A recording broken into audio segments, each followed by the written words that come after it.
உங்கள் வீட்டை பராமரித்து பாதுகாக்க அணுகுவீர் நிம்மதி ப்ராப்பர்ட்டி மேனேஜ்மெண்ட். தமிழ்நாட்டை பொறுத்தவரை திராவிட கட்சிக்கு அதிமுகவும் சரி திமுகவும் சரி கூட்டணி தர்மத்தை காக்காதவர்கள்.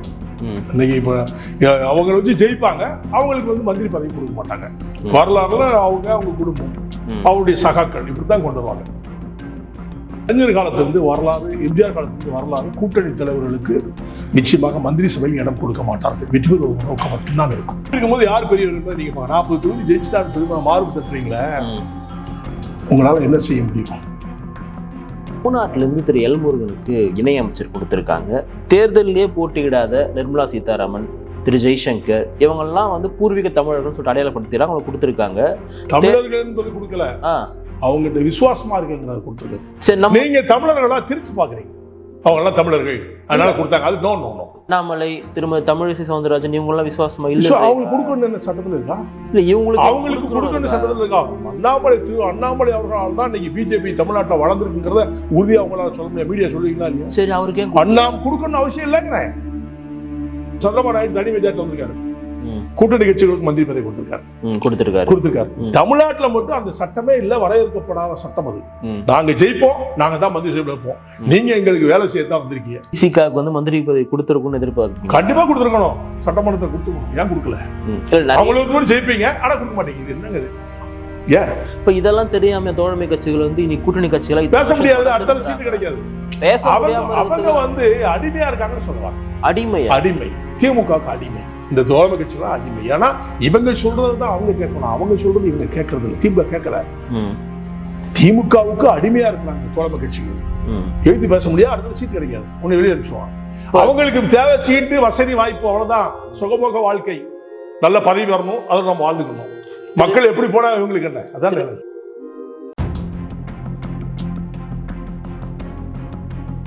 உலகெங்கும் பரவி வாழக்கூடிய தமிழர்களுக்கு பிரதாப்பின் அன்பு வணக்கம். இன்றைய சிறப்பு நேர்காணலில் நம்முடன் இணைந்திருப்பவர் தமிழக மக்கள் முன்னேற்ற கழகத்தின் நிறுவன தலைவர் திரு ஜான் பாண்டியன் அவர்கள். வணக்கம். எப்படி இருக்கீங்க? நீண்ட நாள் கழித்து, குறிப்பா தேர்தலுக்கு பிறகு சந்திக்கிறதுல ரொம்ப மகிழ்ச்சி. நடந்து முடிந்த பாராளுமன்ற தேர்தலில் இந்திய அளவில் பாஜக கூட்டணி ஆட்சி தொடர்ந்து 3வது முறையாக பிரதமராக திரு மோடி அவர்களே, தமிழ்நாட்டில் திரு ஸ்டாலின் அவர்கள் தலைவராக பொறுப்பேற்றதும் திமுக பொறுப்பேற்றதும் தொடர் வெற்றி. இந்த தமிழ்நாட்டில் 40 தொகுதியுமே திமுக வின் பண்ணிருக்கு. எப்படி பாக்குறீங்க இந்த ரெண்டு மாறுபட்ட தீர்ப்பையும்? பொறுத்த மட்டும் நான் ஏற்கனவே தேர்தலுக்கு முன்னாலே நான் சொல்றேன், மீண்டும் மோடி 3வது முறை ஆட்சி அமைப்பார். கூட்டணி ஆட்சி தான், அது தனி மெஜாரிட்டி இருக்கும் பொழுதே கூட்டணி ஆட்சி தான். பாரத பிரதமர் மோடி அவர்கள் ஆட்சி நான் தெரிந்தானே, எல்லாருக்கும் அமைச்சரவை இடம் கொடுத்து எல்லாருக்கும். அவர் கூட்டணி தர்மத்தை காக்கின்ற ஒரு தலைவராக இருக்கிறார். திமுக தலைவர் கூட்டணி தலைவர்களை காக்கும் தலைவர் அல்ல. அவர் இண்டிவிஜுவலா தான் ஜெயிச்சாலும், கூட்டணியில் ஜெயிச்சாலும் கூட இருக்கவங்களுக்கு மந்திரி சபை கொடுக்க மாட்டார். திமுக வரலாறு அப்படிதான், தமிழ்நாட்டு வரலாறு அப்படிதானே. ஆமா, யாராவது கூட்டணி மந்திரி பதவி கொடுத்துருக்காங்க இது வரைக்கும்? இல்ல, தமிழ்நாட்டு வரலாறு அப்படிதானே சொல்றேன். திமுக இருந்தாலும் சரி, அதிமுக எந்த கட்சி இருந்தாலும் திராவிட கட்சிகள் கூட்டணி தலைவர்களுக்கு, கூட்டணியில ஜெயிச்சவங்களுக்கும் மந்திரி பதவி கொடுக்காது. இதுதான் நடந்திருக்கு. இன்றைக்கு நாங்க சொன்ன மாதிரி பாரத பிரதமர் மோடி 3வது முறை ஹிஸ்டாரிக்கல் ரெக்கார்ட். எதிர்காலத்திலிருந்து யாருமே 3வது முறை அமைஞ்சது இல்லை. யாருக்கு அப்படின்னு சொல்லுங்க இல்ல. இதுதான் ஃபர்ஸ்ட் டைம் ஆஃப் இந்தியாவில் திரு நரேந்திர மோடி 3வது முறை பாரத பிரதமராக அமைச்சிருக்காரு. இதை நம்ம மக்கள் அனைவரும், இந்திய மக்கள் அனைவரும் ஏற்றுக்கொள்ளப்பட்டதால் பாரத பிரதமர் சரி என்று சொல்ல முடியாது. கூட்டணி ஆட்சி அந்த 3 ஆண்டுகள் 3 முறையும் அவர் கூட்டணி ஆட்சி தான் வச்சிருந்தார். தனி மெஜாரிட்டியில ஜெயிச்சாலும், தம்பி மெஜாரிட்டியில் வந்தாலும் அவர் கூட்டணி தர்மத்தை காப்பாற்றுகின்றவர். மாபெரும் இந்தியாவுடைய பாரத பிரதமர் தலைவராக இருக்கிறார். தமிழ்நாட்டை பொறுத்தவரை திராவிட கட்சிக்கு அதிமுகவும் சரி திமுகவும் சரி கூட்டணி தர்மத்தை காக்காதவர்கள். இன்னைக்கு இப்ப அவங்க வச்சு ஜெயிப்பாங்க, அவங்களுக்கு மந்திரி பதவி கொடுக்க மாட்டாங்க. வரலாறுல அவங்க குடும்பம் அவருடைய சகாக்கள் இப்படித்தான் கொண்டு வருவாங்க. இதுல யாரு நாட்டுக்காக நன்மை செய்யக்கூடிய நீங்களே முடிவு பண்ணுங்க. கூட்டணி தர்மத்தை காப்பாற்றக்கூடிய தகுதி படைத்தவரும் அவர்தான், இந்தியாவை ஆளக்கூட தகுதி படைத்தவரும் அவர்தான். தமிழ்நாட்டை பொறுத்த மட்டும் திமுக தலைவர் முதலமைச்சர் அவர்கள் கலைஞர் காலத்திலிருந்து வரலாறு, எம்ஜிஆர் காலத்திலிருந்து வரலாறு, கூட்டணி தலைவர்களுக்கு நிச்சயமாக மந்திரி சபையில் இடம் கொடுக்க மாட்டார்கள். வெற்றி பெறுவது நோக்கம் மட்டும்தான் இருக்கும். இருக்கும்போது யார் பெரியவர் நீங்க 40 தொகுதி ஜெயிச்சுட்டாரு பெருமை மார்பு தட்டுறீங்களே, உங்களால என்ன செய்ய முடியும்? தமிழ்நாட்டு மக்களுக்கு என்ன செய்ய முடியும்? என்னுடைய கேள்வி தான். மக்கள் தவறு செய்கிறார்கள். டெல்லிக்கு யார் வேணும், சட்டமன்றத்துக்கு யார் ஒன்று சொல்லி மக்கள் முடிவெடுக்க தயார் இல்லை, காசுக்கு தான் தயாரா இருக்கிறாங்க. இந்த 1000 ரூபாய் கொடுத்து தான் மக்களை இன்னைக்கு வந்து வெற்றி பெற வச்சு அந்த 1000 ரூபாய் 300 ரூபாய் 400 ரூபாய்க்கு கிராமத்து மக்கள் எல்லாம் கஷ்டப்படுற மக்கள் அவங்களுடைய தன்மையை தெரிஞ்சுக்கிட்டு இவங்க திராவிட கட்சிகள் பணத்தை கொடுத்து வியாபாரம் பேசுறாங்க. தேர்தல் நேரத்தில் 3 ரூபாய் கிடைச்சா போதும்னு சொல்லி அந்த மக்கள் பாமர மக்கள் ஏமாளி மக்கள் போட்டுறாங்க. தேர்தலுக்கு முன்னாலே எல்லாருக்கும் 1000 ரூபாய் கொடுப்போம்னு சொல்லி ஒரு ஃபார்முலா வச்சு 1000 ரூபாய் கொடுத்து பெண்களுக்கு கொடுத்து பெண்களை கவர் பண்றாங்க. என்னுடைய தொகுதி பாராளுமன்ற தொகுதி தென்காசி தொகுதியில நீங்க பிஜேபிக்கு ஓட்டு போட்டீங்கன்னா இந்த 1000 ரூபாய் நாங்க திருப்பி வாங்கிடுவோம், அப்படியே பிரச்சாரம் பண்ணாங்க. இதெல்லாம் என்னத்தை சொல்லுது, கீழ்த்தரமான பிரச்சாரம். அது மாதிரி ஓட்டுக்கு ஒரு சில பகுதியில் 500 ரூபாய் 300 ரூபாய் கொடுத்துருக்காங்க. ஏடிஎம்கே கொடுத்துருக்கா, திமுக கொடுத்துருக்குது. அந்த சட்டமன்றத்தில் இருக்கிற வெற்றி வேட்பாளர்கள் என்ன பார்ப்பாங்க, நம்ம தொகுதியில ஓட்டு அதிகமாக வாங்கணும் அப்படி சொல்லிதான் அவங்க அந்த ஒரு சில கிராமங்களுக்கு பணத்தை கொடுத்து பர்ச்சேஸ் பண்ணிக்காங்க.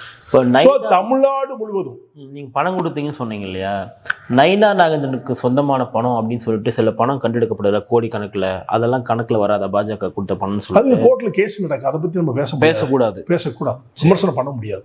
ஆனா கோர்ட்ல வழக்கு இருக்குங்கும் போது ஒரு வழக்குன்னு வந்துச்சுனாலே அது யார் பணம் என்பது உறுதி செய்யக்கூடிய தகுதி வந்து நீதிமன்றத்துக்கு மட்டும்தான் இருக்கு, உங்களுக்கு எனக்கு இல்லை. யாரு பண்ணாலும் நீதிமன்றம் முடிவு செய்யும், அதுல நம்ம பேச முடியாது, சட்டத்தை எப்படி பேச முடியும். சார், நீங்க கூட்டணிக்கு உரிய மரியாதை வந்து கொடுக்கறது மோடி அவருடைய கவர்மெண்ட் தான் சொன்னீங்க இல்லையா, நான் அதே அமைச்சரவைக்கே வரேன். தமிழ்நாட்டிலிருந்து திரு எல் முருகனுக்கு இணை அமைச்சர் கொடுத்திருக்காங்க. தேர்தலிலே போட்டியிடாத நிர்மலா சீதாராமன், திரு ஜெய்சங்கர் இவங்கெல்லாம் வந்து பூர்வீக தமிழர்கள் சொல்லிட்டு அடையாளப்படுத்திடுறாங்க, அவங்க கொடுத்திருக்காங்க.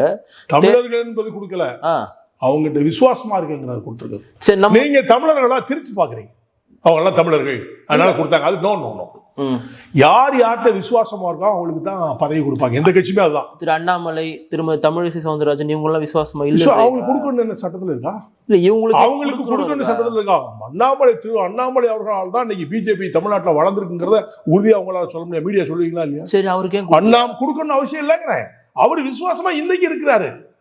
இந்த 2026 நோக்கி பயணம் பண்ணணும். அவரு போய் அங்க போய் லாக் ஆகிட்டாருன்னா மந்திரி சபையில உட்காந்துட்டாருன்னா இந்த தமிழ்நாடு யார் பாக்குறது? அடுத்த தலைவர் யாரை உருவாக்கணும், புதுசா உருவாக்கணும். நிர்மலா சீதாராமன், ஜெய்சங்கர் இவங்க எல்லாம் என்ன மக்கள் சந்தித்தா ஓட்டு பெற்றாங்க? தேவையில்லையே.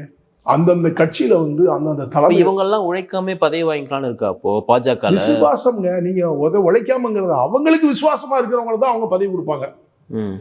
மன்மோகன் சிங் பொம்மை பிரதமர் இருந்தாரு, எந்த அடிப்படையில் இந்தியாவுக்கு பதில் சொல்றாங்க? அவரும் மக்களை சந்திக்கல, அவருக்கு கொடுத்தாங்க. நேமன எம்பியா தானே வந்தாரு அவரும், அதனால இவருக்கு அப்படிதான். சிதம்பரம் என்னைக்கு ஜெயிச்சு வந்தாரு, அவரு பெரும்பாலும் நேமன எம்பியா தானே வராரு. இதெல்லாம் இது அந்தந்த கட்சிக்கு அவங்க விசுவாசி, அதனால அவங்க கொடுக்குறாங்க. இவங்க கட்சிக்கு விசுவாசி, அதனால இவங்க கொடுக்குறாங்க. தகுதி படைத்தவர்களுக்கு கொடுக்கறத பத்தி விமர்சனம் செய்வது தவறு. உங்களுக்கு திறமை தான் நீங்க போங்க, அது திறமைக்கு தான் அங்க விட்டு மதத்துக்கோ மொழிக்கோ இடம் இல்லை. இனத்துக்குமே அங்க வந்து இல்ல, நான் இனத்துக்கு கேட்கிறேன். இப்ப எல்லாருமே ஒவ்வொரு இனன்றது எல்லாருக்குமே தெரியும். அவங்க இன்ன சமூகத்தை சார்ந்தவங்கன்றதுனால அவங்க உழைக்காமே பதவி இல்ல, இல்ல அதுக்கு பதவி கிடையாது. இனத்துக்கும் பதவி கிடையாது, மதத்துக்கும் பதவி கிடையாது, விசுவாசத்துக்கு பதவி உண்டு. அந்த விசுவாசத்தின் அடிப்படை திருமதி நிர்மலா சீதாராமன், ஜெய்சங்கர், எல் முருகன் போன்றவர்கள் அங்கே இருக்காங்க. அதனால அதை வந்து விமர்சனம் செய்தது தவறு, அப்படிதான் நான் சொல்ல முடியும். இப்ப தமிழ்நாட்டில் வந்து நீங்க கூட்டணி கட்சியில வந்து திரு ஸ்டாலின் அவர்களுக்கு வந்து உரிய மரியாதை கொடுக்கலன்னு சொல்ல வரீங்கல்ல, கொடுக்கல. யாருக்கு கொடுக்கணும்னு நினைக்கிறீங்க நீங்க? அப்படி தமிழ்நாட்டில் இருக்கக்கூடிய காங்கிரஸ், விசிக, எல்லாரும் கம்யூனிஸ்ட், அவங்களா இவங்க மட்டும் தனிச்சு நின்று ஜெயிச்சிருந்தாங்கன்னா நீங்க சொல்ல நான் கேட்கறேங்க. திமுக தனி பெரும்பான்மையை பத்தி பேசக்கூடாது. இப்ப தனி பெரும்பான்மையில இல்லைன்னா கூட பெரும்பான்மையில வரும்போது மோடி எப்படி கொடுத்தாரு இந்தியாவுக்கு? தனி பெரும்பான்மையில வந்தார்ல போனதுக்கு. அப்ப மோடி எல்லாருக்கும் தானே மந்திரி பதவி கொடுத்தாரு கூட்டணிக்கு. ஏன் நீங்க மட்டும் திராவிட கட்சியில மட்டும் ஏன் தமிழ்நாட்டுல இந்த மாதிரி ஒரு சாபக்கேடா இருக்குது? நீங்க இப்ப சந்திரபாபு நாயுடு தனி மெஜாரிட்டி வந்திருக்காரு, கூட்டணி கட்சிகளுக்கு மந்திரி பதவி கொடுத்திருக்காரு. தமிழ்நாட்டுல மட்டும் அந்த சட்டமே இல்ல, வரையறுக்கப்படாத சட்டம் அது. நாங்க ஜெயிப்போம், நாங்க தான் மந்திரி சபையில இருப்போம், நீங்க எங்களுக்கு வேலை செய்யத்தான் வந்திருக்கீங்க, எங்களை வச்சு நீங்க ஜெயிக்க, உங்களை வச்சு நான் ஜெயிக்கிறேன். அவதான் இப்படி பாக்குறேன் நானு. இப்ப வந்து திமுக நினைச்சிருந்தா விசிகாவிற்கு தனி சின்னமே வந்து போட்டியிடாம நீங்க வந்து உதவி சின்னத்தில் தான் போட்டின்னு சொல்லி நிர்பந்திச்சுக்கலாம். ஆனா அவங்க வந்து ஒரு தனித்துவம் மிக்க ஒரு அங்கீகரிக்கப்பட்ட கட்சியா மாறணுன்றதுக்காக போங்க நீங்க ரெண்டுமே தனி சின்னத்திலே போட்டியிடுங்கன்னு சொல்லிட்டு அவங்க வந்து கொடுத்தாங்க. இன்னைக்கு விசிக அங்கீகரிக்கப்பட்ட கட்சி. அப்ப திமுக தன்னுடைய தோழமை கட்சியில வந்து வளர்த்து விடுறது நான் பார்க்க முடியும்? அப்படி பார்க்க முடியாது. இவங்களுடைய ஓட்டு அவங்களுக்கு தேவை, அவங்களுடைய ஓட்டு இவங்களுக்கு தேவை. சோ ரெண்டு பேரும் சஃபலிங் சிஸ்டம் தான். திமுக மட்டும் தனிச்சுன்னா ஜெயிக்க முடியாது. அதே பேரியக்கமான விடுதலை சிறுத்தைகள், காங்கிரஸ் கட்சி எல்லாம் இருக்க போய் தான் அவங்க ஜெயிச்சாங்க. அப்ப இவங்களை வச்சு ஜெயிச்சுட்டு அவங்களுக்கு மந்திரி பதவி கொடுக்கல, உங்களுக்கு என்ன கஷ்டம்னு நான் கேட்கறேன். இப்போ நீங்க விசிகாவுக்கு வந்து மந்திரி பதவி கொடுத்துருக்கும்னு எதிர்பார்க்குறீங்க? கண்டிப்பா கொடுத்துருக்கணும், சட்டமன்றத்தை கொடுத்துக்கணும். ஏன் கொடுக்கல? அவங்களுக்கு ஜெயிப்பீங்க ஆனா கொடுக்க மாட்டீங்க, இது என்னங்க இது? இதெல்லாம் தேசிகாவுக்கும் கொடுத்துருக்கணும், காங்கிரஸுக்கும் கொடுத்துருக்கணும், தோழமை கட்சிகள் எத்தனை கட்சிகள் அவங்களோட இருக்காங்க அவங்களுக்கு கொடுத்துக்கணும். இப்ப இதெல்லாம் தெரியாம தோழமை கட்சிகள் வந்து இனி கூட்டணி கட்சிகளா பேச முடியாது, அடுத்த சீட்டு கிடைக்காது. அவங்க வந்து அடிமையா இருக்காங்கன்னு சொல்லுவாங்க. அடிமை திமுகவுக்கு அடிமை, இந்த தோழமை கட்சியெல்லாம் அடிமை. ஏன்னா இவங்க சொல்றதுதான் அவங்க கேட்கணும், அவங்க சொல்றது இவங்க கேட்கறது இல்லை. திமுக கேட்கல, திமுகவுக்கு அடிமையா இருக்கிறாங்க தோழமை கட்சிகள். எழுதி பேச முடியாது, அடுத்த சீட்டு கிடைக்காது, ஒன்னு வெளியே அனுப்பிச்சுவாங்க. அவங்களுக்கு தேவை சீட்டு, வசதி, வாய்ப்பு, அவ்வளவுதான். சுகபோக வாழ்க்கை, நல்ல பதவி வரணும், அதில் நம்ம வாழ்ந்துக்கணும். மக்கள் எப்படி போனா இவங்களுக்கு என்ன? அதான் திரு செல்வ பெருந்தகை சொல்றாரு, எத்தனை நாட்கள நம்ம வந்து சார்ந்தே இருப்பது, நம்ம தனித்துவமா வரணும்ன்றதுக்கோசம் இன்னைக்கு வந்து திரு செல்வ பெருந்தகை சொல்றாரு. இந்த பக்கம் விசிகா 2026 எங்க தலைவர் தான் முதலமைச்சர் வேட்பாளராக வரணும்னு அவங்க விரும்புறாங்க. அப்ப எல்லா கட்சிகளுமே இண்டிபெண்டா பேசுறதுக்கான அந்த சுதந்திரத்தை திமுக கொடுத்துருக்குதுன்னு பார்க்க முடியும். நீங்க பேச வாயை தரக்கூடாது நான் சொல்லியிருக்காங்க. அப்படி சொல்ல முடியாது, இது சொந்த கருத்தை அவங்க பதிவு பண்ணிட்டாங்க. அப்படி பார்த்தா திருமாவளவன் போய் விடுதலை போய் எனக்கு பொது தொகுதி கொடு, 3 தொகுதி கேட்டாரு, ஒரு பொது தொகுதி எனக்கு வேணும்னு கண்டிப்பு பண்ணாரு. இல்ல ஏன் கொடுக்கல? எஸ்சினா எஸ்சி தொகுதி தான் நிக்கணும்னு சட்டமா இல்ல. அவர் விடுதலை தண்ணீரா வந்து இன்னைக்கு வந்து தனிச்சு நின்று 2 தொகுதி வரான்னு சொன்னா, அங்கீகாரம் பெறான்னு சொன்னா, அப்ப அவருக்கு நீங்க அங்கீகாரம் கொடுப்பதற்கு இன்னும் பதவி கொடுக்கலாம்ல, நீங்க ஒரு சீட்டு எக்ஸ்ட்ரா கொடுக்கலாம்ல, அது பொது தொகுதியா கொடுக்கலாம்ல. இல்ல வேண்டாம், 2ல ஒரு எஸ்சி தலைவரா நிக்கட்டும், இன்னொரு பிசி கொடுக்கலாம் இல்லையா? ஏன் கொடுக்க மறுக்கிறீங்க? சோ வளர்ந்து விடக்கூடாது என்பதுல திராவிட கட்சிகள் தெளிவா இருக்காங்க. அண்ணா திமுக சரி, திமுக சரி, நான் வளரக்கூடாதுன்னு நான் எந்த கூட்டணியில் இருக்கேன் அவங்க ரெடியா இருக்காங்க. அதே மாதிரி திமுக அவங்க கூட்டணி கட்சிகள் யாரும் வளரக்கூடாது அவங்க தெளிவா இருக்காங்க. அவங்க மட்டும்தான் வளரணும், அவங்க மட்டும்தான் வாழணும். இல்ல அப்படி நினைச்சிருந்தா அவங்க இத்தனை கட்சிகளுக்கு வந்து இவ்வளவு சீட் கொடுத்துருக்க மாட்டாங்களே. இப்ப நடந்து முடிந்த பாராளுமன்ற தேர்தல் அப்படி கொடுத்துருந்தாங்கன்னா இவங்க 40 சீட் வந்துக்க முடியாதுல்ல, சட்டமன்றத்தில் வந்துக்க முடியாதுல்ல. இப்ப சட்டமன்றத்துல வின் பண்ணதுக்குமே கூட்டணி மட்டும் தான் காரணம் சொல்றீங்க? தான் காரணம், தனிச்சு நிக்க யாராலும் முடியாதுன்னு சொல்ல. தமிழ்நாட்டுடைய சாபக்கேடு என்னன்னு கேட்டீங்கன்னா, திமுகவோ அண்ணா திமுகவோ காங்கிரஸோ விடுதலை சிறுத்தையோ எந்த கூட்டணி கட்சிகளா இருந்தாலும், தமிழக மக்கள் முன்னேற்ற கழகமோ எந்த கட்சியா இருந்தாலும் தனித்து நின்றால் முடியாது, வெற்றி பெற முடியாது. இப்போ வெகு விரைவாக இப்போ இந்த பாராளுமன்ற தேர்தலில் திமுக மிகப்பெரிய வெற்றி பெற்றிருக்கு. வெகு விரைவாக துணை முதலமைச்சராக திரு உதயநிதி ஸ்டாலின் வந்து பொறுப்பேற்பார்னு பலரால் எதிர்பார்க்கப்படுகிறது. அதை பத்தி அதுல என்ன சந்தேகம் உங்களுக்கு? அவர் கண்டிப்பா வருவாரு. அவர் பையனை அவர் கொண்டு வரதான் செய்வார். இல்ல என்ன தப்பு என்ற போதுன்னு நான் கேட்கிறேன். இப்ப கூட்டணி கட்சிகள் கொடுத்து, கூட்டணி கட்சிகள் வெளிநடப்பு செய்வாங்களா? அவர் கொடுத்த தப்புன்னு சொல்ல முடியாது, பேசவே முடியாது. சீனியர் மந்திரிகள் இருக்காங்கல்ல, உதயநிதி ஸ்டாலின் எல்லாம் தோல்ல தூக்கி சமந்த மந்திரிகள் இருக்காங்க, துரைமுருகன் ஸ்டாலினை தூக்கி சமந்த மந்திரிகளும் இருக்காங்க. இப்போ அவர்கிட்ட மந்திரி சபையில் இருக்காங்க, அவருக்கு தெரியும், மனசாட்சிக்கு தெரியும். அவங்க கூட வாய் பேச முடியாது, வாய் பேசக்கூடாத ஒரு சட்டம் அது. அதனால அது திமுக அப்படிதான் இருக்கும், அவனும் செய்ய முடியாது. இப்போ தமிழ்நாட்டில் வந்து விசிகா நாம் தமிழர் 2 கட்சிகளுமே மாநில அங்கீகாரப்பட்ட ஒரு கட்சியா மாறி இருக்காங்க. அவ்வளவு மனப்பூர்வமான வாழ்த்துக்களை தான் சொல்ல முடியும். நான் வளர முடியுமா என்பது கேள்விக்குறி. இப்போ நீங்க வந்து நாம் தமிழரை வந்து வாழ்த்திருந்தீங்க, அதை நாங்க பார்த்தோம். விசிகா வாழ்த்துனீங்களா? இது எங்க கவனத்துக்கு வராம போயிடுச்சு. போட்டுக்கிறேன், ட்விட்டர்ல போட்டு விட்டுறேன், வாழ்த்து எல்லாரையும் வாழ்த்து, முதலமைச்சர் கூட வாழ்த்திருக்கேன். எல்லாம் அது வந்து மனிதாபிமானமா எல்லாத்தையும் வாழ்த்துது. மனிதாபிமானம் நான் முதலமைச்சர் கூட வாழ்த்திருக்கேன். 40 சீட்டு வெற்றி பெற்றது என்னுடைய தமிழக மக்கள் முன்னேற்ற ட்விட்டர்ல போட்டிருக்கேன், எல்லாருக்கும் போட்டிருக்கேன். குறிப்பா நீங்க போட்டிட்ட தென்காசியிலுமே வந்து திமுக மிகப்பெரிய ஒரு வெற்றி, அங்க உங்களுக்கான வாக்கு சதவீதம் ரொம்ப குறைஞ்சிருந்தது. எப்படி வெற்றின்னு சொல்றீங்க? அவங்க வந்து பணம் கொடுத்து 1000 ரூபாய் பிடிங்கன்னு சொல்லி ஏமாத்தி வெற்றி பெற்றது வெற்றியாங்க? அண்ணா திமுக கூட்டணியில இருந்தா நாங்க தான் வெற்றி. சதவீதத்தை பாருங்க, தமிழ்நாட்டில் 25 சீட்டு பிடிச்சிருப்போம். அது அண்ணன் எடப்பாடி பண்ண தவறுனால இன்னைக்கு தலை குனிஞ்சு நிக்க வேண்டிய நிலை தமிழ்நாட்டுக்கு. 40 சீட்டு வந்திருப்பாங்களா?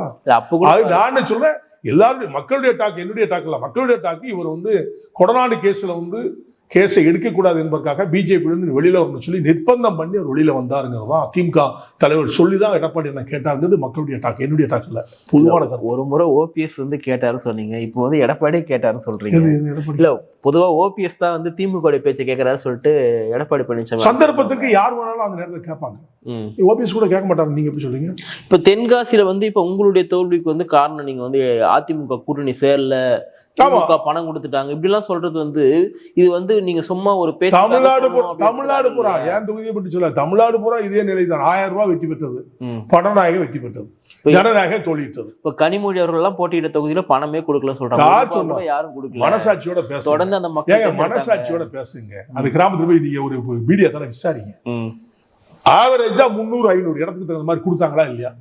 அந்த மாதிரி ஜெயிச்சது இல்லன்னு சொல்லல. இல்ல எல்லா தொகுதியிலும் பணம் அப்புறம் இல்லன்னு சொல்றீங்களே, எப்படி பணமே தொகுதிகளில் கொடுக்கல அப்படின்னு சொல்றாங்க. அது பொய்யானது. சரி, இப்ப அண்ணாமலை வந்து ஒரு மிகப்பெரிய ஒரு வாக்கு அங்க வாங்கினாரு, தோல்வி விட்டாலும் கூட பெரிய வாக்கு வாங்கினாரு. அப்ப அண்ணாமலை பணம் கொடுத்தாரா? அண்ணாமலை உண்மையான வாக்கு அது. அது எப்படி? எனக்கு விழுந்த ஓட்டு நான் பணமா கொடுத்தேன். 2,08,000 ஓட்டு வாங்கிருக்கேன்ல, ஒன்னும் சல்லி காசு நான் கொடுக்கலையே. கொடுத்துன்னு சொல்ல ப்ரூவ் பண்ணுங்க. அதிமுக கொடுத்துக்கு நான் ப்ரூவ் பண்றேன். எந்தெந்த கிராமங்களில் கொடுத்தாங்க, திமுக கொடுத்துக்கு நான் ப்ரூவ் பண்றேன். அந்த சட்டமன்ற உறுப்பினர் யார் யாருக்கெல்லாம் கொடுத்தா நான் ப்ரூவ் பண்றேன். ஜான் பாண்டியன் எங்கேயாவது கொண்டு கொடுத்தாரா? பிஜேபியில கேண்டிடேட் யாருக்கா கொடுத்தாரா சொல்லுங்க. இப்போ 2026 சட்டமன்ற தேர்தல் காலன்றது ஒரு 4 முனை போட்டியா இருக்கும். ஏன்னா திரு விஜய் அவர்கள் இப்ப அரசியலுக்கு வர போறாரு. இந்த பக்கம் சீமான் அவர்கள், அதிமுக, திமுக, அப்புறம் பாஜக, அதை விட்டு நான் அவங்க மாதிரி 5 முனை போட்டியா இருக்கிறாங்க. எப்படி இப்ப 2026 பாஜக சொல்றீங்க 5 முனை போட்டி? யாரு 3, யாரு 2, யாரு 1 சொல்லுங்க. திமுக, அதிமுக, நாம் தமிழர், தமிழக வெற்றி கழகம், பாஜக. அது எப்படி நீங்க 4வது பண்றீங்க? 3வது பிஜேபியா இல்லையா ஓட்டு வங்கியில? நீங்க அப்ப நீங்க மீடியா தாங்க டேமேஜ் பண்றீங்க. கரெக்டா? அந்த எவ்வளவு எடுத்துக்காங்க கொஞ்சம் பாருங்க. நீங்க வந்து இந்த மீடியாக்கள் வந்து முட்டாள்தனமா நிறைய பேரை டேமேஜ் பண்ணனும் சொல்லி நீங்க எல்லாம் காசு வாங்கிட்டு வந்து பேசுறீங்க. நோ நீங்க காசு வாங்கிட்டு வந்து பேசுறீங்க. ஊடகம்னா கரெக்டா பேசுங்க. நீங்க தான் ஒன்னு திமுகன்னு சொன்னீங்க, ஓகே. 2வது அதிமுகன்னு சொன்னீங்க, சதவீதத்தின் அடிப்படையில் நான் பேசுறேன், ஓகே. 3வது பிஜேபி தானே, நாம் தமிழர் 4வது தானே வரணும். சரி, 3வது கூட இருக்குன்னு உண்மையா பேசுங்கன்னு சொல்றேன். 5வது 6வது உங்க பாட்டுல நீங்க தாங்க மீடியா தாங்க பூஸ்ட் பண்ணி இந்த மக்களை ஏமாத்திட்டு இருக்கீங்க. சரி, நீங்க 3வது கட்சியா கூட இருங்க, நீங்க பிரச்சனை பாஜக அப்படி சொல்லுங்க.